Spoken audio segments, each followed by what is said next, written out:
And our top focus on Newspoint today, the deadly Israeli attack that killed 7 aid workers from the non-profit World Central Kitchen in Gaza on Monday. Now, reports are suggesting that the attack might have been carried out with multiple precision strikes. Today, I'll decode how the relief group workers were possibly attacked in the war-torn region. First, let's take a look at where the relief group members were attacked in Gaza. Now, according to the World Central Kitchen, the team was traveling in a deconflicted zone in 2 armored cars and 1 unarmored vehicle. Now, the attack occurred when the team dropped off more than 100 tons of food supplies at a warehouse in Deir al-Balah in central Gaza. Now, I'll just like to take you through the map. This is essentially where the World Central Kitchen has their pier. This is essentially their base. From there, they were traveling to this point, which was the supposed location of the warehouse where they had to drop off their aid. From here is where they were moving further, and this is where the attack took place. The aid convoy was attacked at this point. Now, the charity says that they had coordinated the convoy's movements with the Israeli military. So then why did the attack still take place? Now, the aid convoy traveling along Gaza's coast road is believed to be targeted using a Hermes 450 drone. The Hermes 450 is a multi-payload drone. It can incorporate cutting-edge payloads with selected dual payload configurations. This is essentially what it looks like. Now, the drone is made by Elbit Systems, an Israel-based weapons manufacturer, and the drone's highly autonomous and ergonomic operation results in high mission effectiveness with no piloting skills required. Those are the abilities of the Hermes 450. The system is easily mobilized and rapidly deployable, and the mission management is performed via the Hermes ground control system. Reports further suggest that the Hermes 450 drone was equipped with Spike missiles. Now, what are these missiles that you have on the screen right now? The Spike LR-2 missile has different ranges. If it is launched via ground, then it has a range of 5.5 kilometers. And if it is launched aerially, then the range is 10 kilometers. The missile weighs around 13 kilograms with a twin-charge high-explosive anti-tank system warhead. And the missile has a rate of fire of 30 seconds when launched, while it takes only 15 seconds to reload.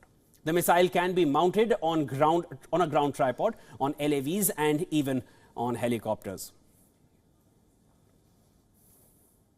All right, now moving further from here. US President Joe Biden will speak with Israeli Prime Minister Benjamin Netanyahu over the phone. And of course, no points for guessing why this phone call is taking place now, 3 days after the deadly attack which killed 7 aid workers. Now, this comes after these many days. This is, of course, after Israel launched the attack on 7 World Central Kitchen aid workers, as I mentioned, who were killed in Gaza. Now, the aid workers were killed when their convoy was hit shortly after they oversaw the unloading of 100 tons of food brought to Gaza by sea. The White House has described Biden as being outraged and heartbroken by the attack. Strong words used by the US president. However, the president has made no fundamental change in the United States' steadfast support for Israel in its conflict in Gaza. US continues to give them further arms to continue the battle. And so we are going to continue to mourn with them, with Chef Jose Andres, and obviously the families. I'm just not going to. He's going to speak for himself. We are very clear about where we stand. I think the president's statement was incredibly powerful, impactful, and really truly lays out how he feels about the current situation.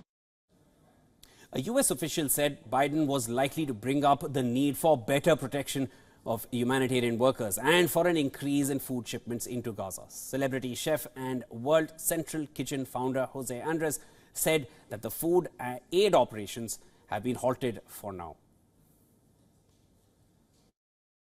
We need to go every day until we assess what really is the situation and how we can obviously try to keep going on operations. But at this point, the situation is halted. But again, we are trying to go hour by hour, analyzing the situation, how to keep doing the work. We do, the World Central Kitchen does, in places like Ukraine, obviously now in places like Gaza, in places like Lebanon, in places like Armenia. But most and foremost, we need to feel, all of us, we need to feel safe Concerned about the slow pace of aid deliveries on land, the United States has been carrying out airdrops and building a temporary pier for shipments from the sea. US and Israeli representatives had earlier met virtually to discuss Israel's threat to launch a broad offensive in the southern Gaza city of Rafah, where many Palestinians have fled to escape fighting elsewhere. Now, the US and Israel plan further discussions at an in-person meeting of representatives next week. White House National Security spokesperson John Kirby said that while the in-person meeting was unlikely to reach firm conclusions, Washington hoped to make progress on how to root out Hamas militants from Rafah without harming civilians. Nobody is working harder than Joe Biden or this administration on trying to get a ceasefire in place so that we can get the hostages out. So I guess I'm just going to take issue with, the premise of the question. We have been exceedingly consistent and clear with our expectations for the prosecution of these operations.